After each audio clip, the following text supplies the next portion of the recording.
आगे निकल जाएगा। कौन सी मूवी का फेमस डायलॉग है ये? थ्री इडियट्स का। Everybody is running a race. इस रेस में कोई पीछे रहना नहीं चाहता। I was also running in a race.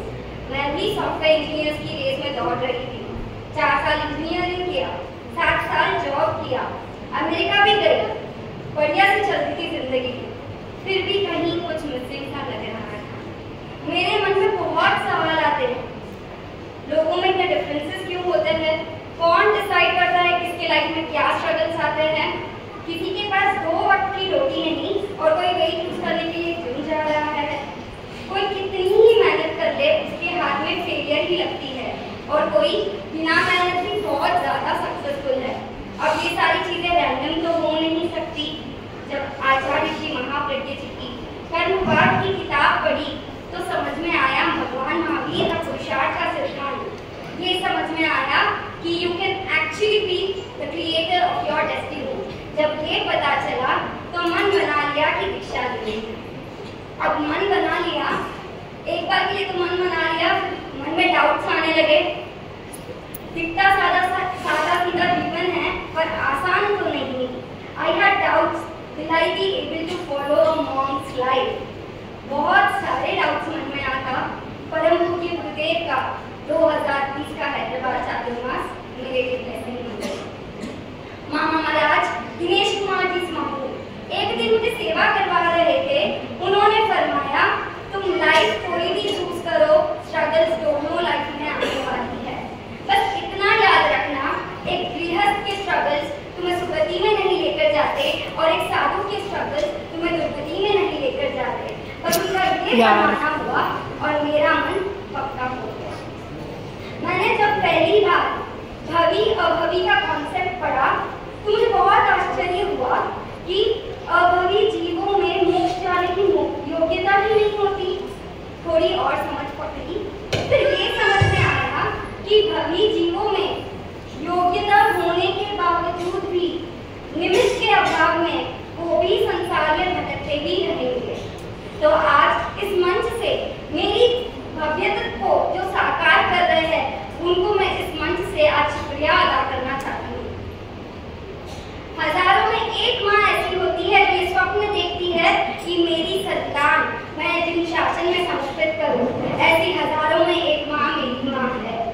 मम्मा, आपका सपना था बचपन में कि आप दीक्षा लो, आपकी भावना थी कि आप दीक्षा लो, आपकी भावना मेरा सपना बन गया। अनंत अनंत कृतज्ञता मम्मा।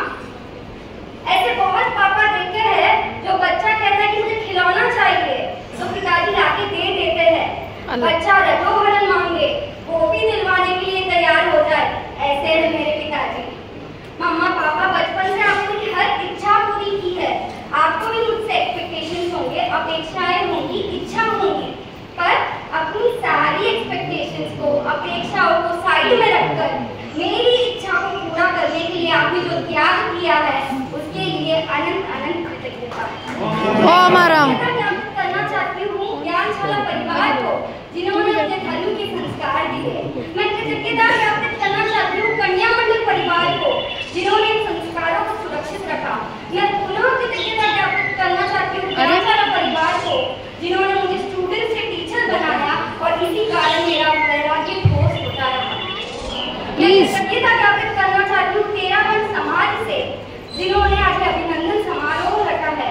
मैं कृतज्ञता ज्ञापित करना चाहती हूँ सकल जैन समाज से जो आज शुभकामनाओं के साथ हमें विदाई देने के लिए आए हैं।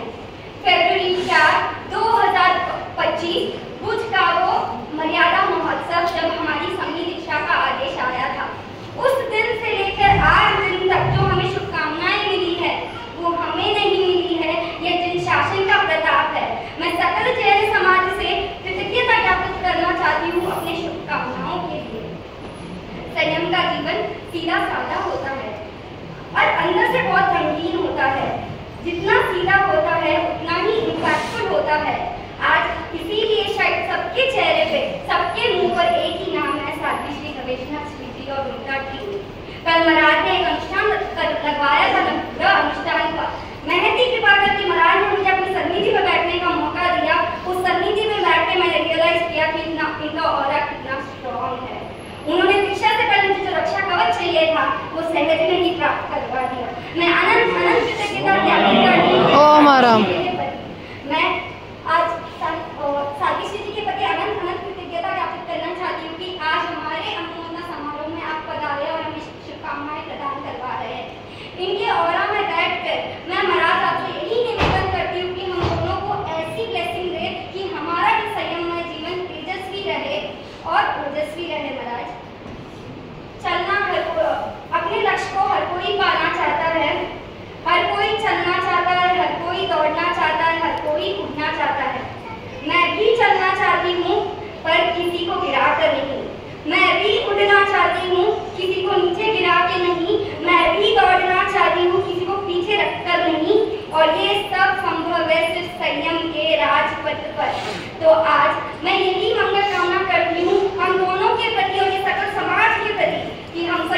राजपथ पर आगे बढ़ते जाए, आगे बढ़ते जाए, आगे बढ़ते जाए।